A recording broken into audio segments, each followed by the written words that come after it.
nje amazolo kancane bese khona izokwazi ukuthi inkundla ivuthwe.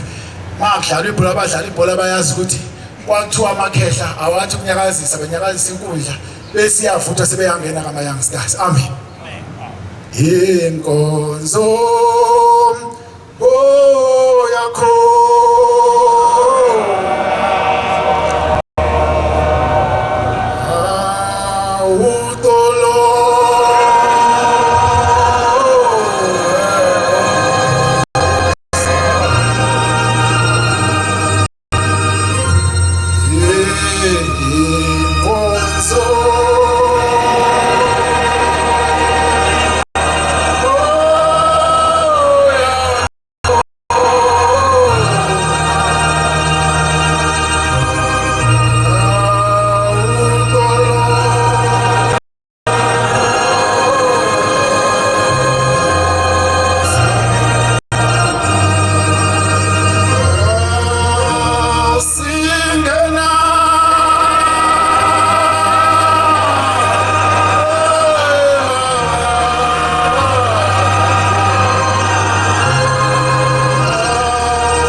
ngapha kaSayimani ngoba sikhuluma ngomqalo wendlela nje basibahle kanje ithukuthu samqalo wendlela ngaba sikho la ngaba sihlaba abanye bethu ngaba sebemathamba mhlophe manje bantwana kaNkulunkulu ngelilanga into abenza ngakithi waSayimani mangabe uthi nalaze lithempeli emzini kababa ehlomani kade ekhona njengamanje esayibonakalisa uNkulunkulu bakhe uJehova umqalo wendlela ezohlukanisa inhloko nesixhathi ukuthi yena kasiyena umuntu singamboni nje efana naye.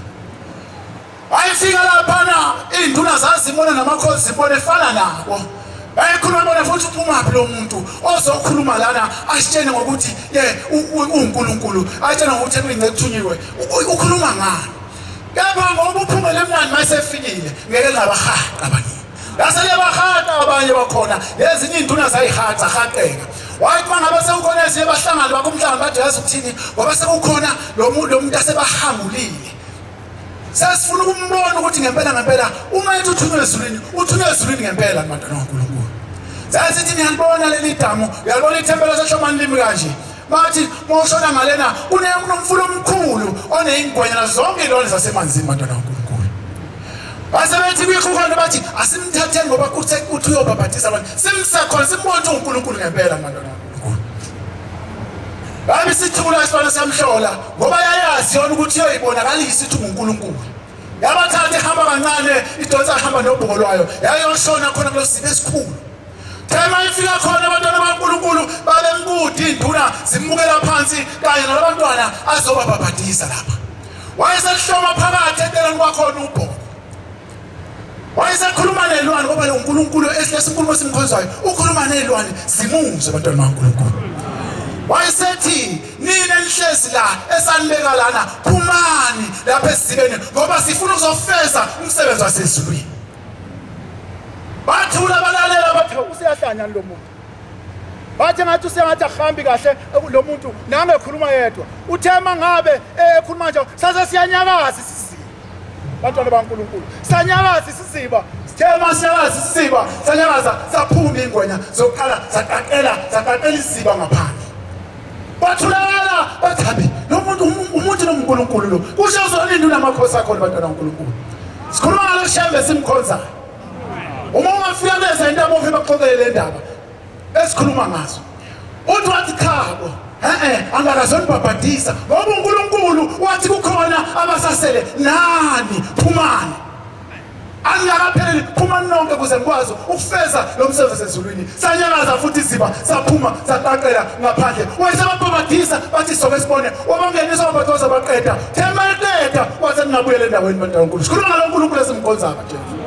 Okhuluma nelwane sibathi sizizwa ukuthi ukho ekhuluma thele ulimi esingalwazi ukhuluma nelwane sikule ndaba esikhuluma ngabantwana uNkulunkulu angizoba mude cela ukukhuluma ngale nkosi ke esikhose nomusa abantwana kaNkulunkulu thingo lenkosazana esikhuluma ngasikhona sikhumbuzo sazi sikhuluma khona abantwana kaNkulunkulu Nkosi le enomusa kakhulu ebinothando bona wonke angisho ukuthi amanye amakhosi kodwa ebikiyeka le nkosi wenze noma yini ngelinye ilanga ngangila ethuthukeni angakayigqoka wegqoka ngube emhlophe sethuthukeni bemhlala la phezulu eBerea efletini kukhona ubaba oyikhanda amalift ukushumayela ikhanyile mhlamba yazi bese emakhawini kulo mshumayela ngelanga ngithi ngisafisa ukuhamba ngiye ngamsanda ukufela eGoli ngebaba ngiyonikela ngoba ngagcina ukuthi ngiye kubaba ngangisesebuhleni bantwana kaNkulunkulu athi sambe sekuthuthukeni ngoba sikhuluma ngaloNkulunkulu wayethi mayinikelisa nishawulayini kanje ehambe la phakathi kwenu bantwana kaNkulunkulu safika saguqa thina sasingayigqokile ingubo emhlophe sanikezwa phambili wathi wasiguqeni lapha sangethi basibeka labashumayeli wayesiyasuka uNkulunkulu wahamba uthi omunye wayeseteleni kwami la uyanikela ukhuluma ngomuntu ngeyinkinga zempi uthi ekhaya asizwani nomfowethu uyabeka ukuthi saxabana nokuthi ombuka uNkulunkulu wayeseyahlula wajamba nathi sasibathathu khona la wahlula wahamba wayale Themabula wathi uthini wemnumzana wathi ngithi nami ngizonikela kodwa ngoba wazi uNkulunkulu engakhona wathi uzothola umsebenzi wena ngingasho ukuthi ngizocela umsebenzi bantwana kaNkulunkulu wayazi ngathi ukufuna umsebenzi bese ngufaka umnikelo wami kodwa sengithi hamba uzothola umsebenzi wayela thuthukeni akuphelanga inyameni ngawuthola umsebenzi wathi ngisebenza bantwana kaNkulunkulu cela uNkulunkulu kaShembe angikhumbule ukuthi njengoba lo msebenzi wami ngathi ngaphinde ngithole omunye bantwana kaNkulunkulu sikhuluma ngalezo ndaba wayesehlula zakulo baba lona wayesethi uthini mnumzana wathi wena uke wazama kodwa ukhuluma nabafowenu nje ukuthi abakuthandi bonke yini wena osiyenzile makhuluma noShembe kunzima abantwana kaNkulunkulu ngoba uyangonazi uthi uyabeka ukuthi yabeka akuphendule amlalele aphinde ahlula yena uthema esebuya wathi hamba uyohlala phansi ukhuluma nabafowenu ngoba abantwana kaNkulunkulu basilana nje sinenkinga enkulu mhlawumbe sibuka lo sonke asikhulumisane wakholela ethempelini sibelana imgodi sihamba sodwa sibelana umgodi omnye ngathi ngaphonseka unganze nje abantwana kaNkulunkulu engathi le nkonzo enkulu ngabe sikhumbuzo sothingo lamakhosazana angasiza abantwana kaNkulunkulu ukuthi sibe nenkonzo yokuxolelana nokubuyisana abantwana kaNkulunkulu uNkulunkulu abusene kuzwile amen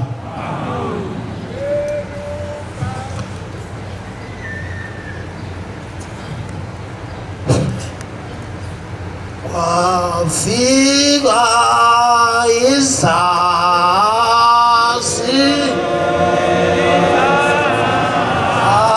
Asiphuma empumalanga ezathi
ngingowabade besibongo ezweni lasemsinga amen angazi ngingayiqala malaphi indaba yenkosi uthi ngoba inkosi uthi ngiphenduke kiyo ngaba nenhlanhla enkulu mangiqeda ukuphenduka nganalo ithuba lokuyilandela kakhulu mina ngakhulu imizi engayazi enkosini uThimo kodwa nginosize emzini kaBaba ngingenabo abatwana ngangikhalela njalo ukuthi uma uJehova lapha ekhona angathi ngafike mina ngicela abatwana. Wawuvame ukuthi umhlangano mawungeqile bese ngiba nenkoloze ethi uma ngiyile emzini othile bengizofika ngibathola abatwana. Kodwa ngaze ngibe nalo ithuba lokuya enyangeni ngiyofuna abatwana. Ngaba nokukholeka nje ekutheni uShembe uzangipha abatwana. Kwathi ngolunye usuku sisemzini waseJudiya nganayo inhlanhla ukufika kuJehova, ngafike ngabacela futhi abatwana. Yathi inkosi uthi inkosi ibusise. Ngabuya ekulaleni kwami ngabona imbenge njengalezi imbenge ezihlala lapha ekhaya. Ngayibona igcwele umnikelo. Yayisithi inkosi uthi ngekulaleni kwami, uyabona umnikelo wakho lo usucele ngawo abatwana, sengizokunika abatwana. Kwakuphela uOctober ngase ngehla ngaye ekhaya ngoDisemba. Uma ngibuya ngoDisemba umakoti wakithi wakhuluma isiNgisi.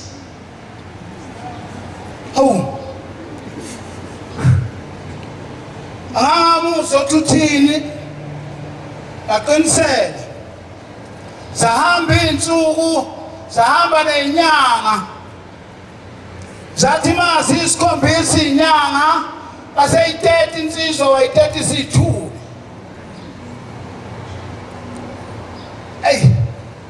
Kwase kubanzima bangcwele. Ngithi lo nyanga kwaqala uAugust. Ngakhalela ukuthi uzofika nini uOctober, ngangabe ngisaya komunye umhlangano ngalinda uOctober ngoba ngase ngibonile ukuthi kushothi eJudiya uma ngifike khona kukhona okwenzakalayo. Ngaphinda ngabuyela eJudiya futhi ngo-October phela. Afika uJehova kumhla ka-26 ku-October. Ngafika ngabacela abatwana. Angangasho kuJehova ukuthi ukhona befika kodwa afike sethule. Yathi inkosi ibusise.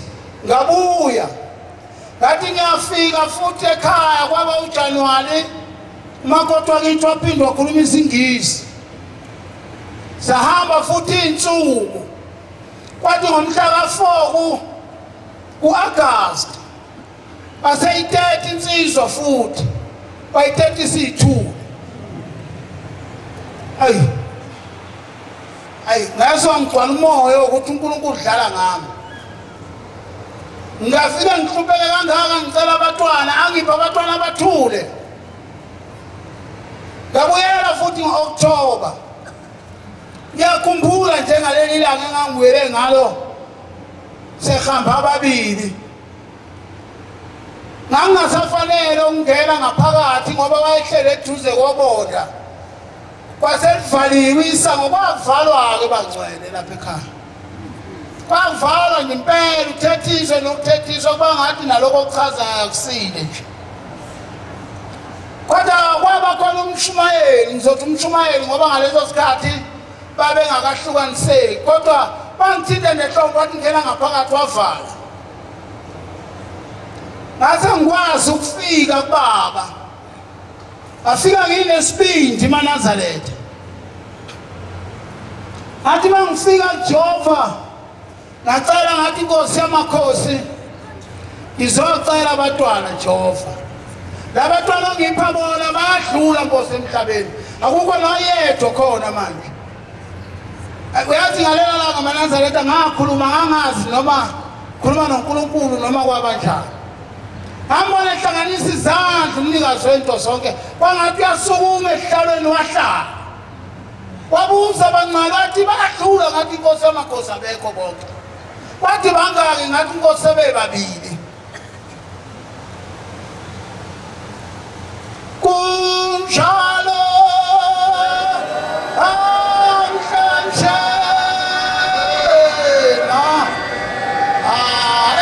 emaqumeni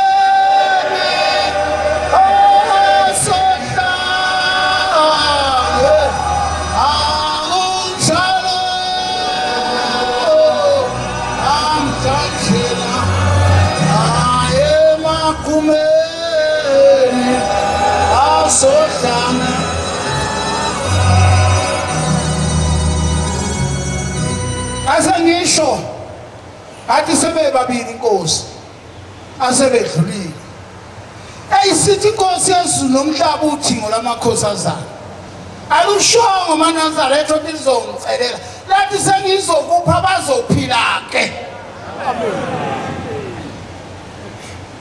ngiyangimangala nje umuntu uma ekhuluma isingisi ngoshembe ngizomphelelwa amandla nje ngoba angiyena nomuntu owazi ukuphikisana nomuntu kodwa kimi akazange esho uNkulunkulu ukuthi ngizocelela abantwana wathi sengizokupha bazophila ke kwaku-October maNazaretha ngengathanda ukuphutha eJudiya ngoba uNkulunkulu azibonisa kakhulu kimi ukuthi uNkulunkulu sathi ma sisuka lapho ngiyakhumbula nje khona insizwe ebezijwayele ukuhamba nazo ezinye sezadlula emhlabeni ngithi uNkulunkulu ayikhumbule sathi masisuka lapho senyuka seseGoli kwafika insuku zokubuyela emakhaya ngoDisemba sabuyela emakhaya sathi masifika emakhaya kwathi makuJanuwari lo makoti wakithi wakhuluma isingisi uhlanu ngithethe bancane ho kanti wena kusazoba unyaka nonyaka nje ukhuluma isingisi wakhuluma isingisi lo makoti esithi intombi engizalayo uma inyanga zinhlanu yathi hayi mntanami sengibone kakhulu manje inhliziyo yami isizeyonakala ngicela umthathe ingane yabantu uhambe nawe eGoli ngoba eGoli nodokotela baseduze kakhulu lapha ekhaya ubuya linyazo nawe ukuthi fonela iambulance izifike ntambama lokhu ifonelwe ngo2 ekseni ngase ngiyamkhuphula ngamletha lapha eGoli sahamba insuku maNazaretha zahamba insuku zadlula lezinsuku ezingilimazayo badlula lo-August engangasawuthandi emoyeni wami hawu ngatheni badlula u-August kwaphela hawu August zathi September kwathi ngomhla ka-10 kuSeptember kwafika inkosazana ngase ngithi igama layo noMpumelelo ngathi sengiphumelele ngabuyela ngo-October ngabonga kuJehova ngaphinda futhi ngathi inkosi ngicela ungiphe abanye futhi abantwana phela zahamba insuku waphinda umakoti wakithi futhi wakhuluma isingisi uma ekhuluma isingisi ngase ngiyabona ukuthi iJudiya le kimi into enkulu akunjalo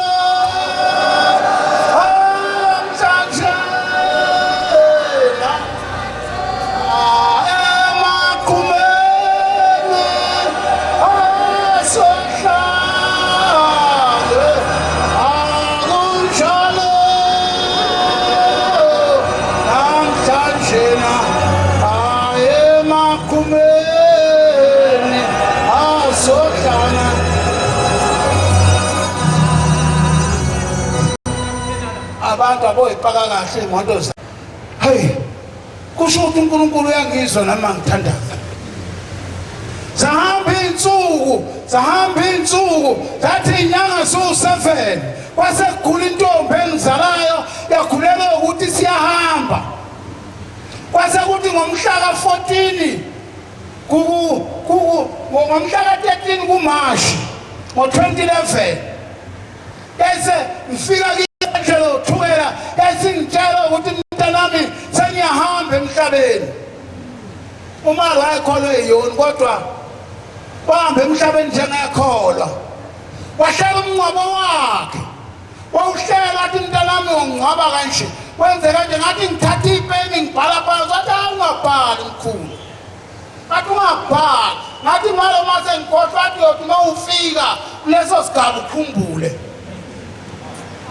kwasebona umakoti wakithi eguqela lapha ngaphandle ngoba engasangena esibhedlela ekhulelwe inyanga zu8 wasethi hawu mntanami ngiyadabuka umakoti wakukhulela insizwa wathi ukhulela insizwa wathi kodwa kubuhlungu mntanami ngeke ngisayigona sengiyahamba inyanga zu8 ngaleso sikhathi wathi ngeke ngisayikhona le ngane yakho sengiyahamba emhlabeni insuku zami seyiphelile. Hawu malo usho kanjani ngoba wathi hayi athi akuthi ngibiza umfowethu lesilamana naye nangiya ngaphandle lapha le ndaba wathi hayi ngitshela wena ewayengikhonzileke wathi umakoti wakho njengoba eguqa lapha ukhulela umntwana womfana angisekumgona lo mntwana wathi ngingamqambe elinye igama uma ehamba ifika emhlabeni ngimqambe igama lithi uNkonzenhle.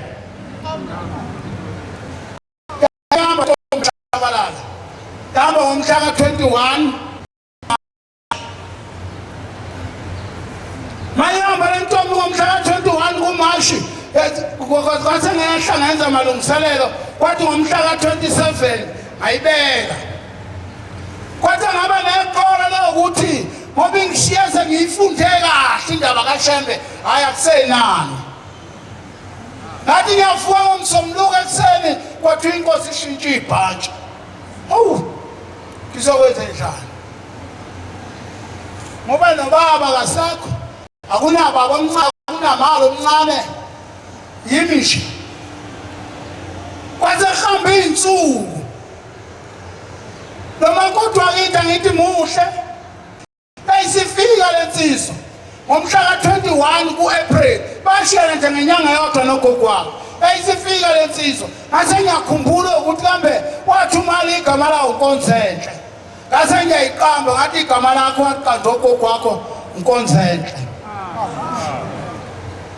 Mhlawumbe uma ungaqalaza nje ngapha ungayibona nje ingane ukuthi ayifane nami kulezi ngane kodwa yalikhona kwaseyiqamba ngase ngiyintomba ngathi igama lawo uNkonzenhle nawe kodwa nami ngithanda ukuthi ngathi hayi ugogo wakwathi uNkonzenhle yafika eNazaretha ikhona la igama lawo uNkonzenhle. Amen.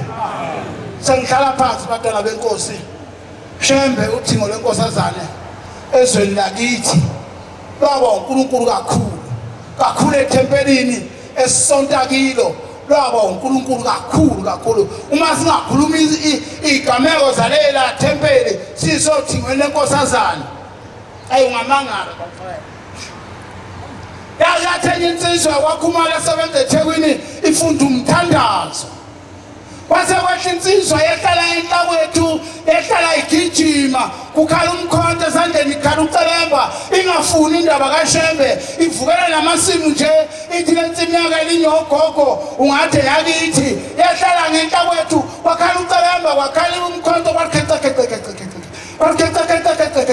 hey yabo umuntu mayeza nesikhali ngapha ngemuva ubhekele awuphuthu ungabheki ngapha sapenduka sonke sapheka le wathi mawubhekele wayibona lensizwa ijulukile indlela lokho kuhlaza siyayazi vele nekhanda lawo lihlaza angizokushothi yabo ngoba bakhona bezwe lakithi la kodwa le ndaba bayayazi kathi bayifika lensizwa lena yafika ngawakhumula amagunzu kukhona amagunzu lawa anamashasipela emaqakaleni ayihamba ekhala nawe khice Eta ngifuni le ngithembeni sukani lana indawo ensimeni ngogogo yagawula izihlahla siyitshalile siyithengile uthukela hey gawula ngocalembe yathembisa yathi mangingathele izihlahla ngisakini hey weMaNazaretha shamba uNkulunkulu kwake kwamamathe awangazi mawindoda ucabanga ukusukuma uthi uma kusukuma mina amakhosikazi sahlele phansi uzothini suma sathula yaqhubeka lensizwa yafunda umthandazo yaqhubeka lensizwa eyigawula lensizwa ihlahla eyigawula yathi inqamane yathi ngiyabuya kanti thintuna kanti thinta indaba enkulu thina ushamba ezweni lakithi bangcwele uthi ngazange nincenge muntu kwake kwenzeka isigameko esikhulu angizusisho kodwa lathi makuyobikwa isentabeni entangakazi yathi umuntu owenza lento yathi nizombona ngesisu yathi isisu sakhe soqhubeka kanti saqhubeka isisu ndoda ngakithi saze sashokwa ngesitulo ngale emayihleni hlala ey'tulweni ey'bili esinye hlele izinqa esinye hlele isisu Nkosi busiseni kuzwini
baba Nazareth.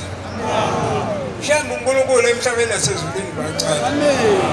Ngale sisesikhumbuzweni sothi ngolibashiye ebuhleni baba Nazareth. uNkulunkulu ukhala kabuhlungu. Ushembe uyalwezulu aphethe inkonzo. Uthi maNazaretha ababehlukumeza ubaba basekhona namanje la. Uthi khona omunye abagcotshwa ubaba ebahlabelelisa ihlabelele sithi uyeza umhlaba uphela. Lesinye sithi uyakuma phambi kwakhe noma uthanda ungathanda. Uthi wayethi ubaba ubathanda kakhulu labo bantu. Ngabantu ababoni ukuthi ubaba ebashisa bebuka. Uthi ubaba wayekwazi ukufaka esihogweni ubuka. Ngaze kuthiwa uShembe uyangithanda kanti ufaka esihogweni phakathi. Emalanga binomlilo usithole ubaba engithanda kanti cha. Ukufaka nje esihogweni phakathi ubuka. Uthi manje khona bangihlukumezayo mina angazi ukuthi ngenzeni kuphi. Uthi ngiyahlukumezeka kuyimanje angazi ukuthi ngenzeni kuphi. Kodwa ngithi maNazaretha ngelinye ilanga ngizobezwa. Ngizobahlabelelisa lezi ihlabelelo ubaba awayihlabelisa bona laba bantu. Wathi lezi ihlabelelo ubaba ebanika zona ngelinye ilanga ngizobanika. Ngoba bona mhlaba ihlabelelo ezibehlabelela ukuthi yilabo abangihlukumezayo. Usho uNkulunkulu uyazi lezulu. Ngelinye ilanga ngiyabonga nami uNkulunkulu ukuthi wangipha umsebenzi ngingakaze ngiyifake ngisho iCV. Ngangiyovala umhlangano eJudiya ngabizwa lapha eGolgotha kufunakala umuntu njengamanje phuthuma ungabisayi kovala umhlangano eJudiya. La ngempela ngakhuphuka ngeza la eGoli ngahlaka kuphela October. NgoNovember ngabiza ngayo ikonzisi interview ngayenza ngaphasa ngiyasebenza ngino 10 years namhlanje ngisebenza la eGoli. Angaze ngifake iCV. Ubani ngifake iCV uShembe ngiyaluzwa. Ngisho umuntu kunebhune lengafuni lithi hayi lo muntu akubiza abantu abaningi bezokwenza i-interview. Yathi imanager yathi mina boss la ngizokwa ngawo ukuthi uthini. Uma ungafuni ukuthi lo muntu asayile basho umthwalo yakho uphumpele la ufuna ukubona la. Wathi bakisho umthwalo wakho uphumpele la ufuni la. Ngifuna lo muntu ukuthi asebenze la. Namhlanje ngino 10 years ngiyasebenza. Ngiyabonga inkosini yamakhosi. Ngelinye ilanga ngiyobika indaba umsebenzi. uShembe bekutshela into lalela uyenze. Baba nganikeza umalume imali yenkomo ukuthi ngenzele ugogo umsebenzi. Uthi wenza umsebenzi walo. Uthi baba ugogo wafika kumama ngesibonakaliso wathi ucela ukwenza umsebenzi. Wathi wena sona izinto ongahlangene nazo. Yes. So athetha. Yes. Sona izinto ongahlangene nazo. Ngathi baba inkinga ngiyasa wasethi ubaba hamba olanda imali yakho. Hamulani imali yakho ngase ngithi baba umalume ngiyamsaba ngoba manje wathi umuntu yashayela into yakhe. Ngasho njalo. Ngathi hayi shuthi ngakhuluma kunye wase ephinde emkhumbuza umshumayeli eceleni. Wathi hayi ingelo wenza izinto angahlangene nazo. Sona izinto ongahlangene nazo hamba olanda imali yakho. Ngathi ngicela Nkosi yamakhosi uthambise inhliziyo yakhe ngoba wena uNkulunkulu awukho okwesulayo. Wathi Nkosi ikubusise. Ngawuyeka lo msebenzi angwenzanga. Akukho kwenzakalile yonke into yami ehamba kahle ngisasebenza namanje. uShembe bekutshela into ungambuzi ukuthi kungani Shembe lokho ukuthi anguyeke. Ngoba uyazi yena ukuthi yekelani ukwenza lento. Yena uNkulunkulu angithi isithi uShembe ungabona kude. Wayesebonile yena ukuthi hayi mele yenza lo mcimbi letsizwe. Khona into ezolahlekela. Ngcono ngithi ayiyeke lento ingayenzi. La ngempela ngawuyeka namhlanje ngaze ngwenze. Awukho kwangihlela Inkosi isibusise nikuzwini. uJehova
bayikhetha inkosi enkulu yasebuhleni bamaNazaretha.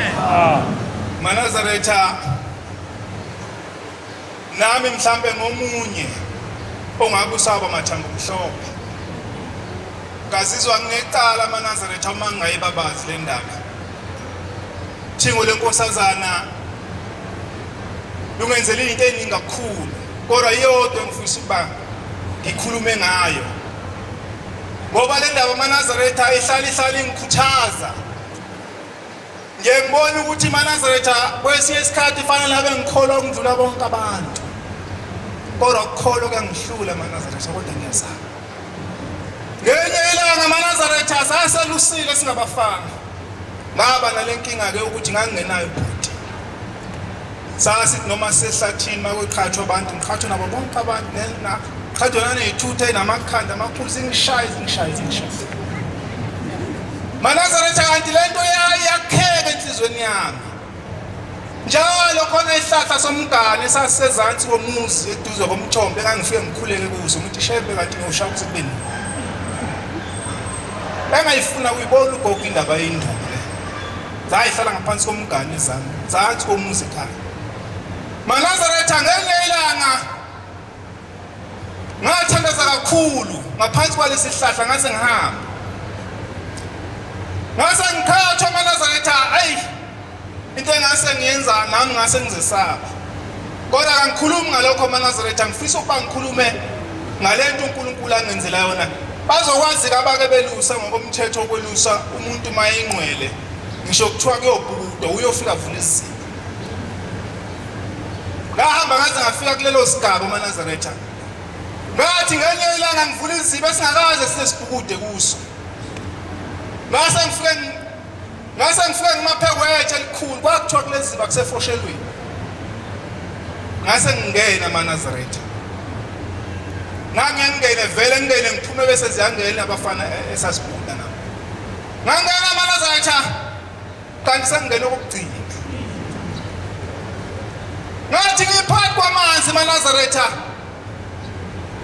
Ngase ngizwe ukufudumala okuyisimangaliso, ngase ngivula amehlo, ngase ngibona ukukhanya ngaze ngibona. Ngezwe umzimba ushokheka maNazaretha ngiphela amandla. Ngathi ngisenjalo maNazaretha ngizama ukukwedla, ngizama ukuphuma kusaphumeki. Kwathemba kwesikhashana maNazaretha waqhamuka isandla. Sasa sengidonsa lesandla maNazaretha. Ngasibuka lesandla maNazaretha sasineringi. Sangidonsa saze sangiphosa ngaphandle komfuko. maNazaretha. Ayikho ukuthi ukukholwa kuyasihlula. maNazaretha kwathi kusenjalo.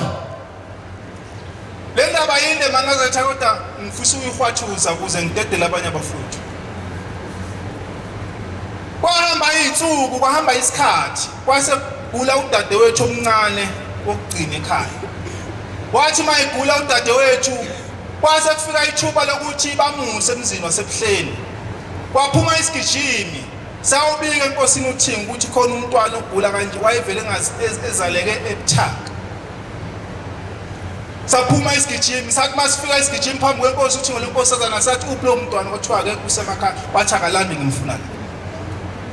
Ngempela wathi mayelandwa, ngase ngilithola lapho ithuba. Kwakuyinyanga kaSeptember, ngiyakhumbula kwakumkhosi wezintombi. Ngoba ngiyakhumbula ngalowo nyaka inkosi uThingi lenkosazana yathi mayikhuphuka, igcawu zayisephansi. Igcawu zenkosi inyanga yezulu. Yathi mayiphuma inkosi ibuyikola ndimgidi, ibuyikola ndamakhosazana. Yathi mayifika, yayisihlala lapha eduze kwesitezi senkosi inyanga yezulu. Zadlalisa intombi sasayisuka ihamba ngoba sasa sikhonzelwe, sasa singena nabazali kuyobikwa lo mntwana. Nayi indaba engifisa engijabula ngifike kuyo bese ngihlala phansi. Bathi mabembika maNazaretha inkosi yasenza enye into, yavela yakhipha isandla sigaxa kanje esitulweni. Yathi mayisigaxa lesandla esitulweni, kwase ubuya umqondo ngathi mangisibuka lesandla ukukhaza imla kwase, yaseyibuya inqondo ukuthi awunasi lesandla esangidonsa phansi kwamanzi sengihambile emhlabeni. maNazaretha inkosi kuseni kuzweni. Azidinga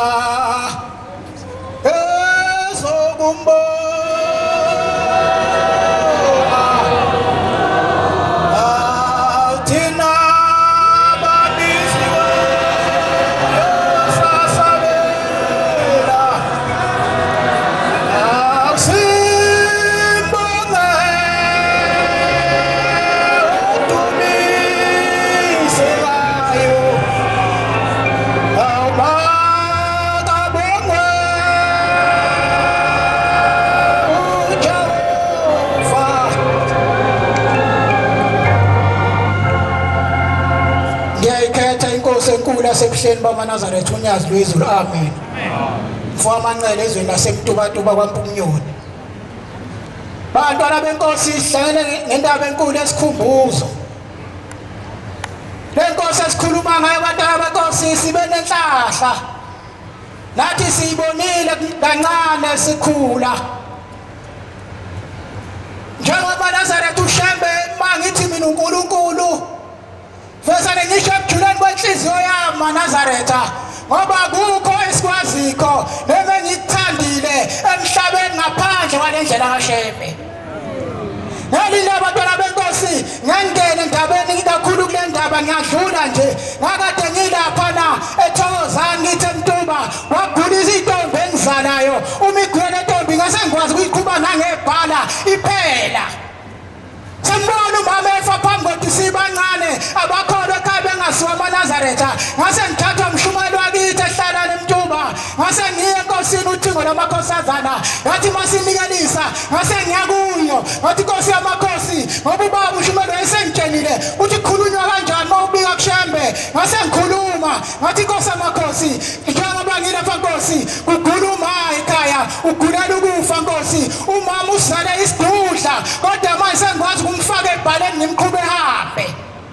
Ithi Nkosi uthingo lamakhosazana ithi mntanami uyakholwa noma wakho ngithi akakholwa wathi sivula isandla kanjena yathi ngapha esandleni sakwa right kwami wathi kudlula abagqoka ingubo emhlophe uthi ngapha esandleni sakwa left uthi kudlula abantu abangakholwa uthi mntanami njengoba mangibuka lapha uma wakho akekho kulabo abantu abazohamba emhlabeni ukhona namanje uyaphila.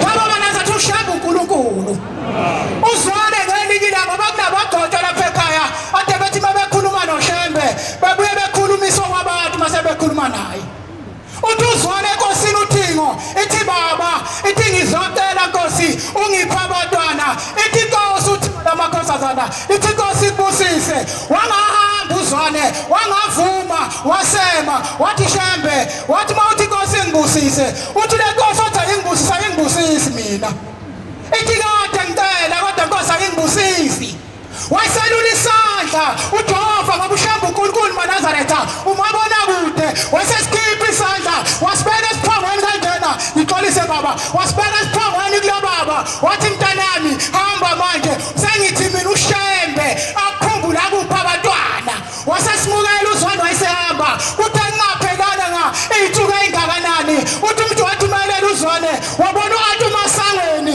bayamaza abantu uAntu Masangweni uthi wambona esibonalisweni ephethe ingane mayifika kuye uthi ngithunyiwe lapha ithi ngithunyiwe baba uthi ngilethele abantwana namanje bayaphila bonkosi.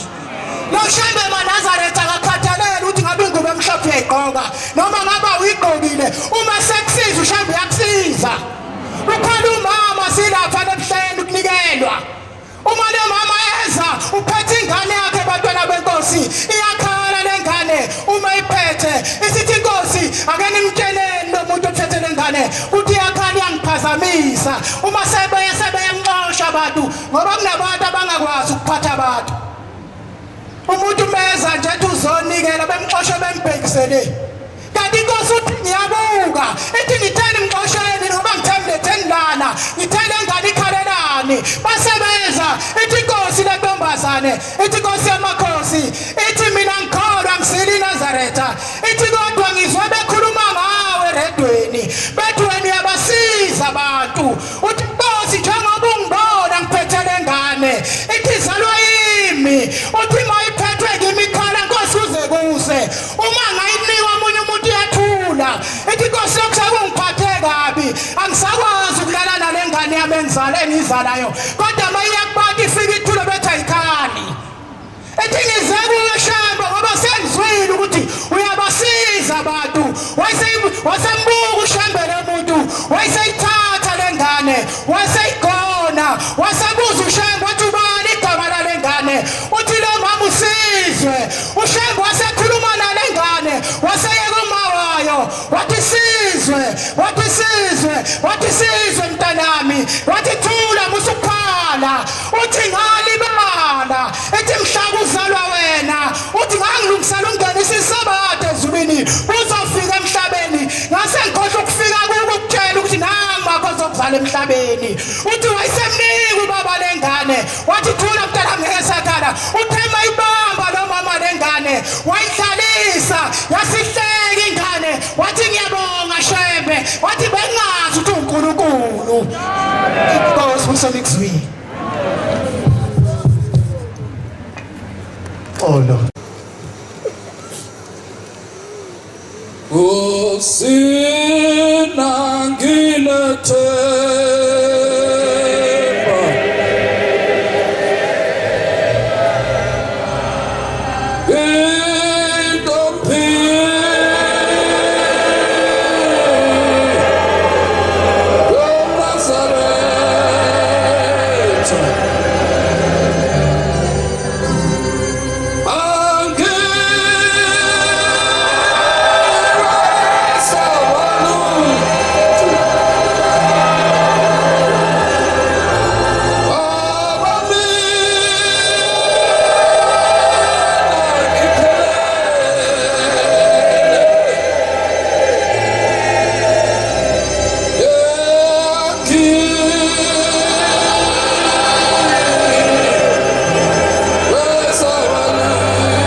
Outside.